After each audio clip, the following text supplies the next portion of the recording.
form of kind of rite of passage. And so when you decide to become a pilgrim, or when you decide to go on pilgrimage, you are in many respects, engaging in that rite of passage. I believe all of us need a moment in our lives to spend with ourselves and with each other. The Camino provides that. It provides a space for us to engage with creating new things, new experiences, new moments, new memories that can help bring joy and empathy into our lives. You're walking into a moment of potential. And so that moment, that the pilgrimage provides, is one in which a lot of emotions can flourish, but including one that we are often seeking in our daily lives or daily contemporary lives, which is joy. The Camino and responsible tourism and travel provides that. Provides the space for us to travel and also become part of a community. You can't walk on that landscape for any amount of time and not be transformed and not feel the aesthetic beauty of the landscape before you, the beauty of folks helping each other and sharing in each other's pains, the empathy that we can give. It is very fulfilling. Hello, Pilgrims. Welcome to the Way to Your Way podcast. And today we have a guest from UNC Chapel Hill. She is a teacher there, but also she like a lot to be involved in the world of art. So we're going to be talking to her because they have run a program in the university about the Camino de Santiago. Also that she has walked the Camino several times, more than 10. We're going to be talking to her about that. And then how she found out about the Camino. And then also how the art is involved into the Camino as well. We're going to be talking a little bit about that. So welcome, Roxana. How are you doing today? Thank you. I'm delighted to be here. And thank you for inviting us to be part of this, your podcast. Okay, no problem. Well, the first question that I have for you is, how do you find out about the Camino de Santiago? That is a kind of very interesting story. Back in 2012, I was in the midst of, I think, my third year review on my path to tenure. And I had spent the holidays with my family in Puerto Rico, and specifically with my then grandmother, which is my great aunt, Tia Pavel. And she, over the course of talking about a photograph of Pope John Paul, many of us have them on our walls in our family homes. She mentioned that she had wanted to do the Camino, and I did not understand what it was. I hadn't heard about it at that time. She'd subsequently passed that spring, and so I decided to walk in her name, the Camino de Santiago. So at that point in time, I did not know what it all entailed. I didn't realize it was actually much longer than what it was, or the many different branches that existed. I just saw it as a kind of moment, as many pilgrims do, to kind of connect myself with a kind of heritage and that she represented, and that I could find on the Camino. So it was a kind of a initial kernel that got me thinking about it. And on the last bits of it, I thought this could be a study abroad program. I had done many programs myself, and when I was in college, and I thought, I would love to figure out a way to come back again and utilize this space as that, as a kind of a space for inquiry. And then fast forward, I met my husband and collaborative partner, Mario Marzan-Yambo, and we started to produce work using walking art, or walking as a medium. And we kind of, as we merged our life and our artwork together, part of that process was also recognizing that we both had shared a love for the Camino experience. So that's how it started. That's a very interesting history. And then at the time So when that first program was run at the university, Mm-hmm. so all the work of the art was involved into that first program that you did at the university? Yeah, yeah. I mean, it was a program that we started from the ground up. It didn't exist. We generated a syllabus, brought in developed two courses, and all of this had to be approved by the institution. And then we embarked on the study abroad program, which generated 6 credits for students. So they were in 2 classes for us. Okay, and how long is that Camino that you walk with with that program? Um, all of our programs are 40 days. Okay, So it's a little, has some biblical kind of connotations to it, although it's completely agnostic. We introduce several days that are rest days to allow, because we know that the body needs to recover.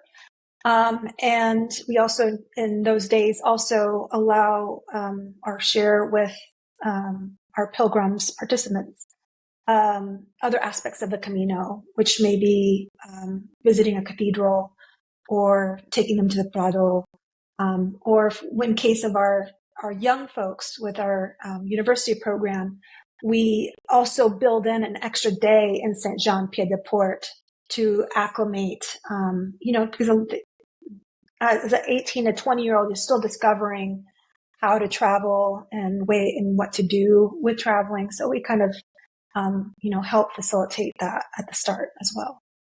okay. And in average, how many students came with you on those travels? 13 it was the maximum. So with us two, it was 15. At one point, we had 16 people walking with us as an additional support staff member. Okay. And what did the students say when they were doing that program? Well, I think there's all study abroad programs go through an arc where it's like initial excitement, then there's a little bit of homesickness, and then there's a little bit of like, I don't want this to end. So, young people would go through those various moments. And at the start, I think with most folks, you kind of just hit that brick wall of like the first stage. And you wonder, like, what did I get myself into? Okay. And with young people, we also have to balance that with like the excitement of each one of them wanting to get to know each other, and how to balance that with like the experience of walking in a pilgrimage where part of it is the experience is also meeting others outside of maybe your collective bubble that you're in. So I find that it is hard to gauge how meaningful and important the experience is or becomes by just their words alone. I mean, we experience that by the fact that they revisit the Camino. They take their own Camino afterwards. Like they graduate from their master's program and decide that they want to celebrate that with their own Camino. Or they decide to add, these kind of empathy building practices into their daily life. Or, they change careers, pursue something a little bit more fervently or in depth because they recognize that they've spent the moment realizing what truly resides in them. So I feel like that we find out about the experience in many ways, not just what they say to us. Okay, that's amazing. Probably you know, but I have a chance to talk with a couple of guests on the podcast regarding when they walked the Camino long, long time ago. And we're talking about 1986 and 1983. And at that time, the Camino was kind of abandoned. Because during the medieval times, it was walked by a lot of Europeans. But after all the wars that happened and all the problems that different countries had, the people or the pilgrims that used to go to the Camino kind of stopped because there was no maintenance on it. And there was a person, and probably it's gonna be before your podcast be live, there's gonna be another one where there is a lady that she's a writer as well, and she was the Camino in 1986 from the Chatran Cathedral in Paris Wow. all the way to Santiago. Wow. And when she was, it took like 75 days to walk all the Camino. Yeah. And she mentioned that during the whole Camino, there were around 15 or 20 people, the whole Camino. Wow. And that means that at that time, the people that used to go to the Camino were more interested for art or for history, because the Emporium, the Roman Emporium was part of Spain was part of the Emporium, the Roman Emporium, and all of that. So there is a lot of art around the Camino, and the cathedrals or the churches or buildings or all of that. Plus, what you see, the scenery that you see around is beautiful. And now it have changed. Now you know that every year is going around 500,000 people, and that according to what the statistics say, and people now go for multiple reasons. But my question to you was going to be: universities here in the U.S. and are some of the universities, and not just in the U.S., around the world, are being interested every day more and more about the Camino. What would you say that reason is for? I think the Camino provides a space for inquiry, to be engaged with, challenged, discussed. Not just the fact of, purely learning the subject matter of all that history you kind of described previously, and the elements that make the path that now may lay in ruin. But the kind of a space or kind of a forum for us to engage with some of the critical moments of our time.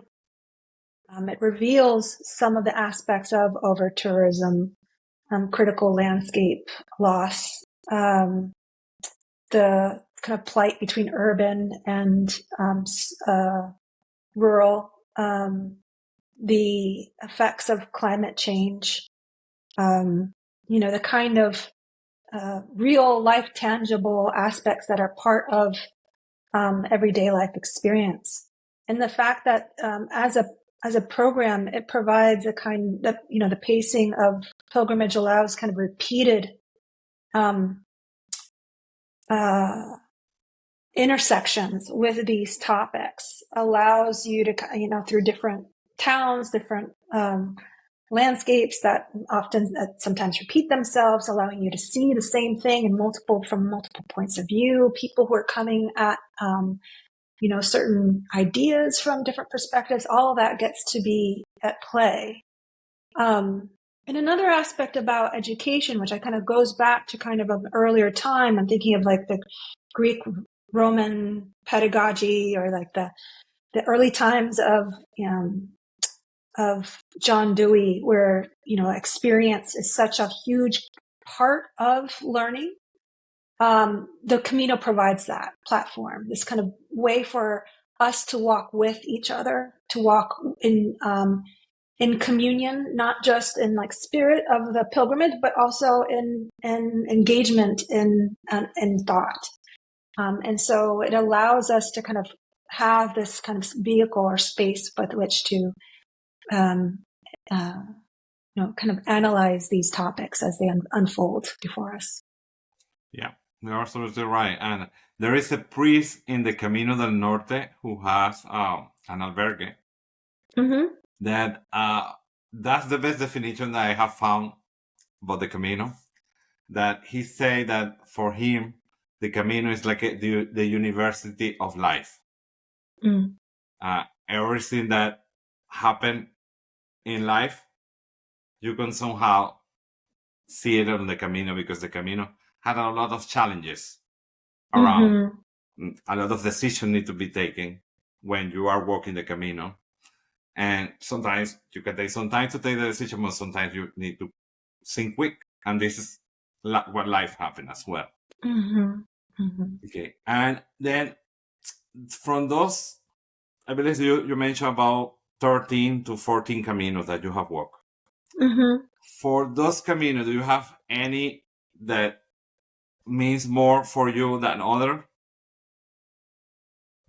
Yeah, sure. I mean, none of them go into a hermetically sealed vault that I never revisit. I think they live with me, each one of them. Okay. But I think in particular, some that have stuck out, just by the difference through the landscape that I go through. I did the, Pilgrim sledding,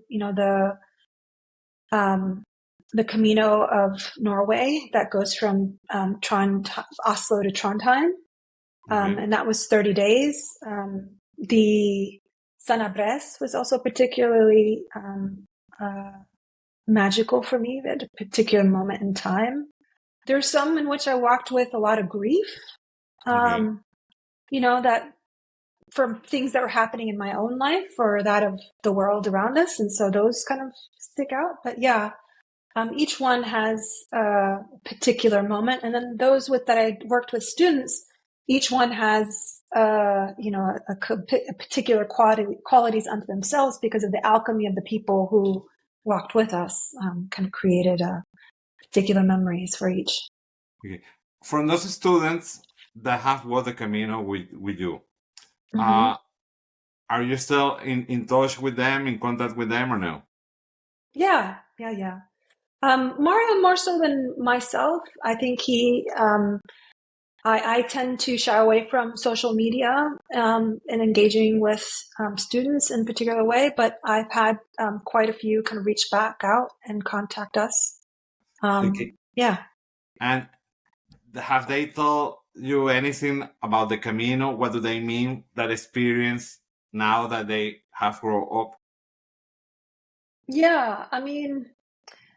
Some, again, it's like with distance, the meaning of it becomes more involved in who they are becoming. For the first, maybe moments after the Camino, they're just like, I can't believe I just did that. It was so hard. I'm so tired. To the fact that they are moving into disciplines or careers that might actually be as a result of the time that they spent on the Camino, having either talked with their peers or engaged with the subject matter. Some have made choices to stay in Spain. Some of them have made decisions to study art history because they realized how passionate they were for them. So they reach out to us when they need us, but where they know that we're there for them. Okay, so I have then other question. So when you're walking the Camino, and any Mm-hmm. Camino, you find a lot of people that are around you walking, and that they Mm-hmm. are excited about what they are doing. Mm-hmm. Uh, it's very, very difficult to find someone that you can tell to the person, or so that the person was like obligated to be there. They say, why I Mm-hmm. came here, I don't want it to be here. In the great majority, you're going to be really excited about what they are having and Mm-hmm. what they accomplish every day. But then talking now about the day-to-day life, and talking about our own responsibilities at work or anywhere, and you find that enjoyment that you are having there, especially at work, it's not like that for everybody else. Mm-hmm. Mm-hmm. And if the people that are walking the Camino, they are having challenges and they having pain, because after walking more than 10 kilometers, you start feeling pain. You may have blisters. You may be thirsty, and you need to find a place to stop. And sometimes you don't find it, depending on what Camino are you walking. And So those are a lot of challenges, but still you see the people with happiness. What would you attribute that? That happiness and joy of walking. Yes. Well, I think you're kind of hitting to the part about a point where the Camino experience itself is something particularly unique. It is a form of kind of rite of passage. And so when you decide to become a pilgrim or when you decide to go on pilgrimage, you are in many respects, engaging in that rite of passage. And as a trope, it involves a kind of separation from the world that you're in, the world of your work, into this new one. And this new one is free. It's they call it it comes from Van Jessup, from I think it was written in 1909, like the rites du passage, French book, French theorist on that was later in the 70s kind of reconfigured with performance studies or reapplied in performance studies by Victor Turner and his wife as entering this kind of other space. And when you enter that other space, you are no longer able to go back to who you were before. But in that time period that you're in, it is a public body, a social body. You are engaging in actions and movements that are part of being a pilgrim. And so there's freedom and liberation in that. And there's joy in that. And in a way, people say that they walk away from their troubles and their fears, but you're also walking into something. You're walking into a moment of potential. And so that moment, that the pilgrimage provides, is one in which a lot of emotions can flourish, but including one that we are often seeking in our daily lives or daily contemporary lives, which is joy. Being able to have a shoulder to lean on, someone to speak with. It is a space of community as well.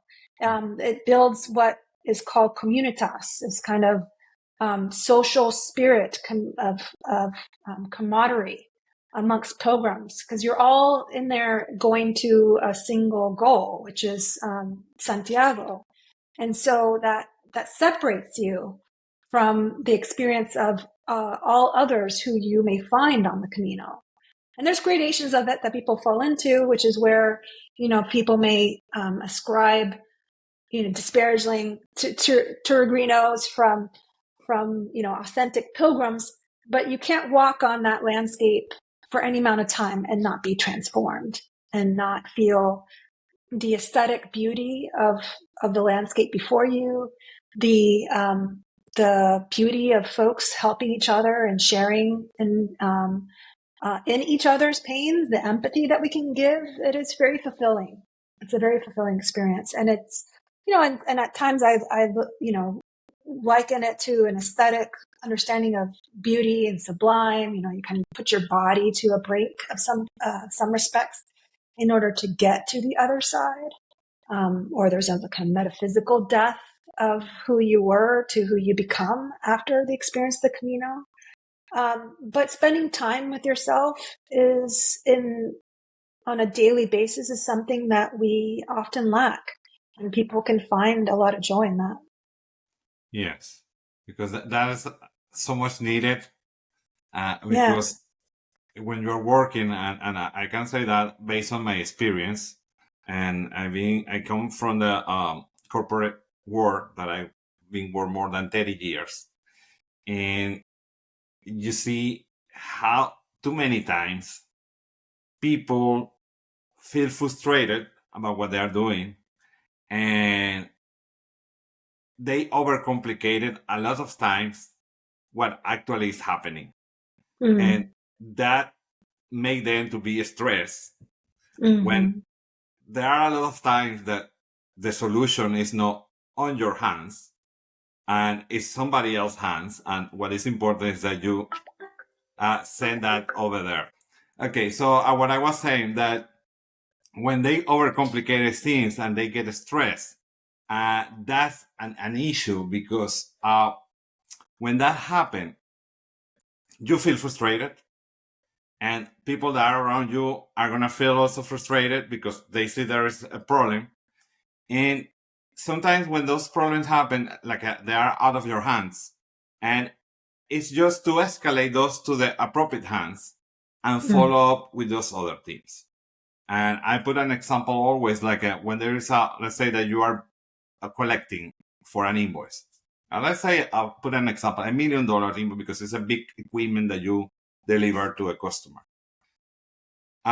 If the equipment was not properly installed, for example, there are going to be issues. And the customer, at the time of payment, they're going to say, I'm not going to pay that because that's not going to be solved. And the person who is handling those bills gets frustrated because it's not performing the collection of the money. But when, instead of keep calling the customer, what you need to do internally is call to the quality department, or to the department that is in charge of correct that problem, for internally help into that get address. And most of the time, and this is not just that problem, in similar problems, that actions are not taken, and that make the personnel frustrated, and of course stress. So would you say that happened? Have you seen that happen as well? Something similar? Well, I think a little differently. I think stress in our daily lives comes from the inability to spend time with oneself, because it is complicated by all those other frustrations, and that there is a kind of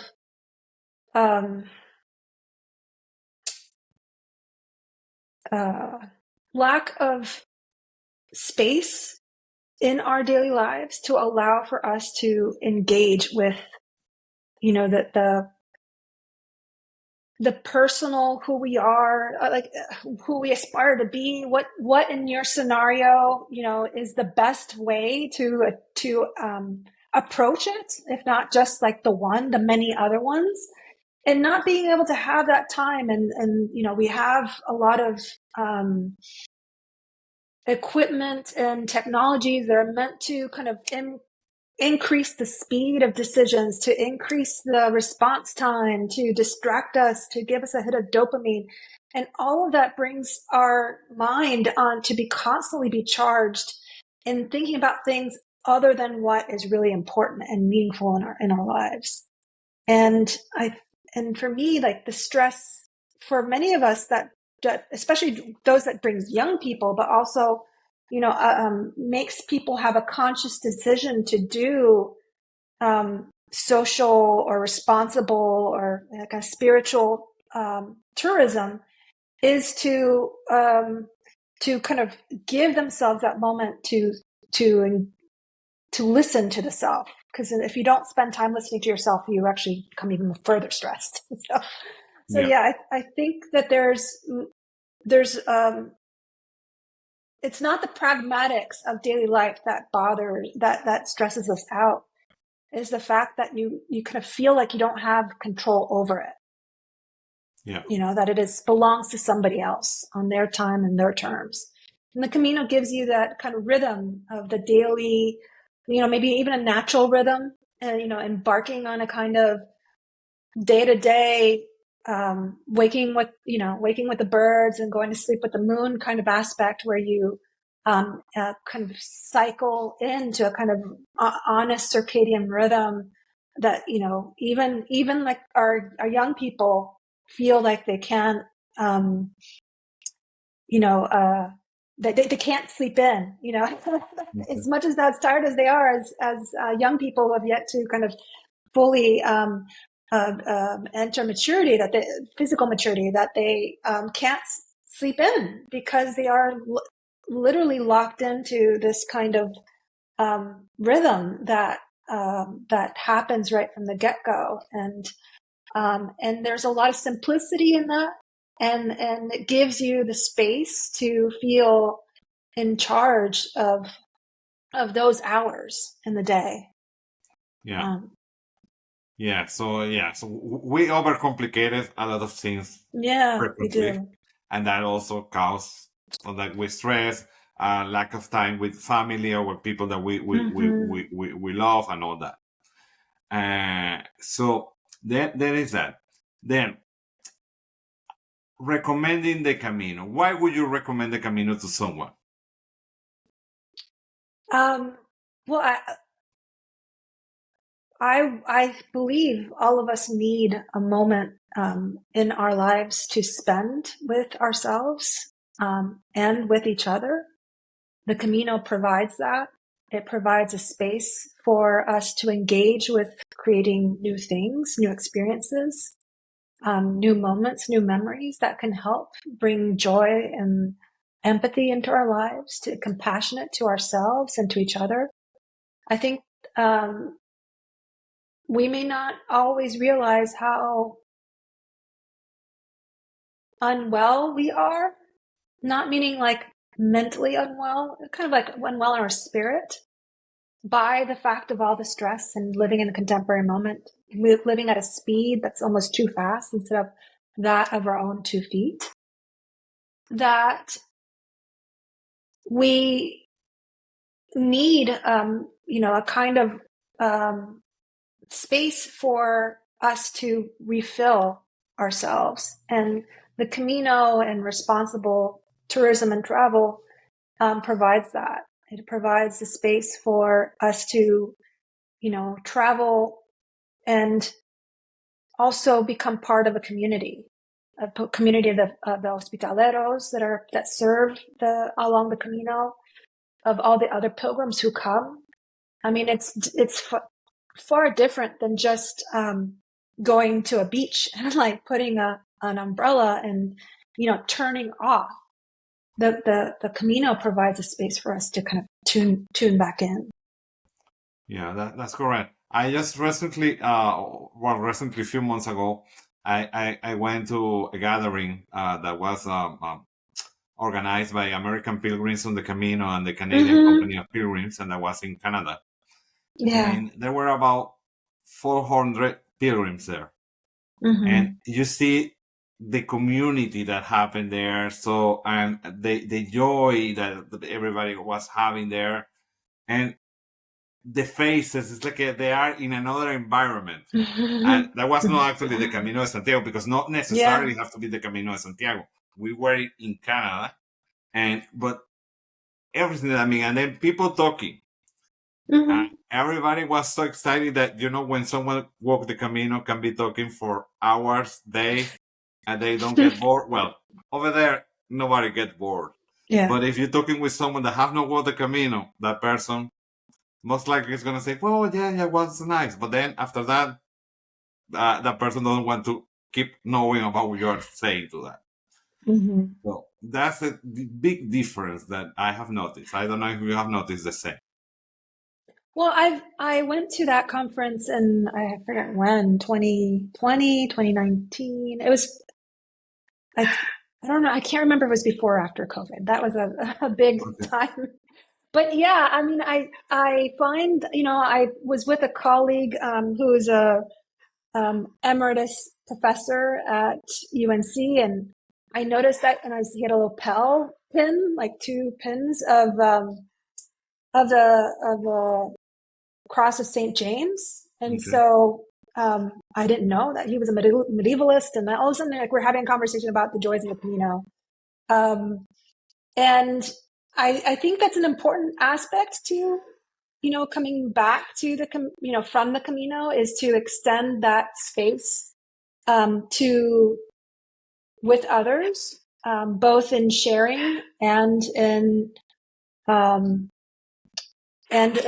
engaging in kind of revisiting that space of the Camino to kind of get a micro dose of Camino spirit. Okay.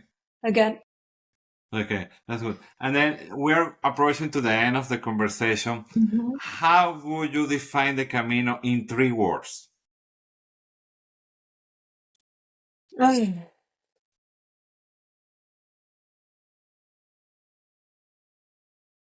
Mm. Could be a little more, not to make I it was gonna that. say 3 words. As an academic, we aren't given 3 words. I think it is a